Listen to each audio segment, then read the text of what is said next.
গ্রেফতার কলতান দাশগুপ্ত ভাইরাল যে অডিও যেটা গতকাল কুণাল ঘোষ তৃণমূল কংগ্রেস নেতা তিনি প্রকাশ করে দাবি করেছিলেন যে একটা অভিযোগ ষড়যন্ত্রের অভিযোগ করছেন তিনি, যেখানে অবস্থান করছে জুনিয়র ডাক্তাররা আন্দোলন করছে স্বাস্থ্য ভবনের সামনে, সেখানে হামলা চালানো হবে এবং যে দুজনের কথোপকথন শোনা গিয়েছে তার মধ্যে একটি কণ্ঠস্বর কলতানের বলে দাবি ওঠে। ভাইরাল অডিও কাণ্ডে এবার গ্রেফতার করা হয়েছে ডিওয়াইএফআই নেতাকে। গতকালই অডিও ক্লিপ প্রকাশ করেন কুণাল ঘোষ, আর সেই অডিওর একটা কণ্ঠস্বর কলতানের বলে দাবি করে পুলিশ। মূলত এখানে কুণাল ঘোষ দাবি করেছিলেন যে একজন সিপিএম এর বামেদের যুব সংগঠনের একজন এবং অপরজন যে টেলিফোনে কনভারসেশন রয়েছে তার মধ্যে একজন অতি বাম সংগঠনের একজন। আর এই দাবি থেকেই, এই অভিযোগ থেকেই কলতান দাশগুপ্তকে ডেকে পাঠানো হয়, আটক করা হয়, তাকে জিজ্ঞাসাবাদ করা হয়, তারপর গ্রেফতার করা হয়েছে বলেই দাবি করা হচ্ছে। বিধাননগর পুলিশ কমিশনারেট কিছুক্ষণ পরেই এই বিষয় নিয়ে সাংবাদিকদের সামনে তথ্য তুলে ধরবেন যে ঠিক কি অভিযোগ রয়েছে আর কি অভিযোগের পরিপ্রেক্ষিতে কলতান দাশগুপ্তকে গ্রেফতার করা হয়েছে।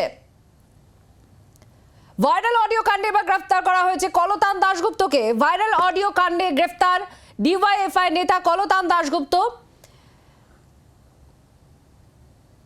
কলতান দাশগুপ্ত গতকাল আমাদের সঙ্গে কথা বলেছিলেন, কি তার বক্তব্য ছিল সেই সময় আপনাদের শোনাবো। আমি তো সেই অডিওটা এখনো শুনিনি, সেটা দেখতে হবে। এবার কোন মহল বলছেন আমি সেটাও জানি।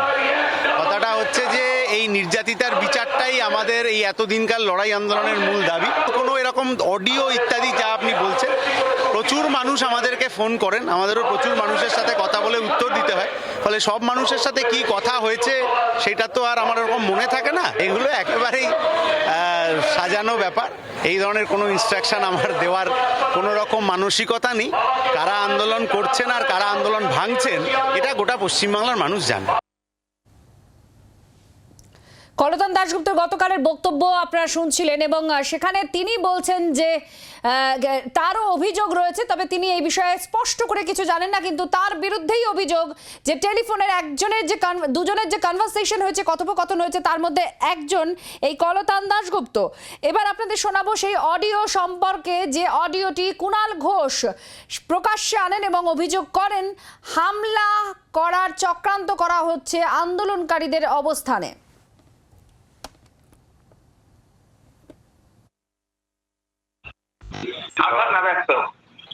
আচ্ছা, বলছি সাহেব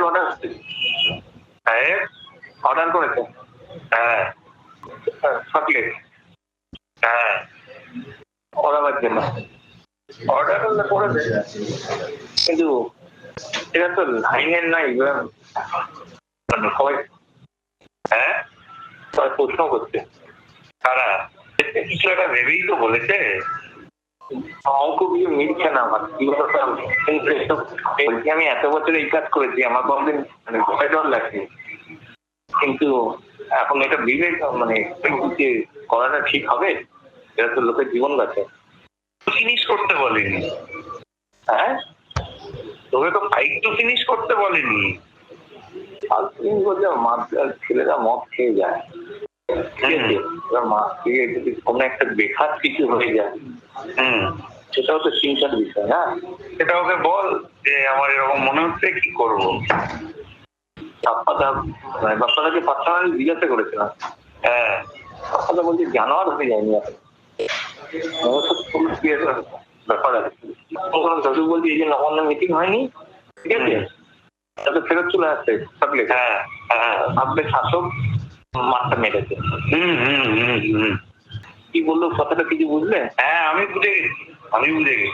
ওখান থেকে প্রেস কনফারেন্স করছে, আমরা টিভি দেখছি কন্টিনিউ।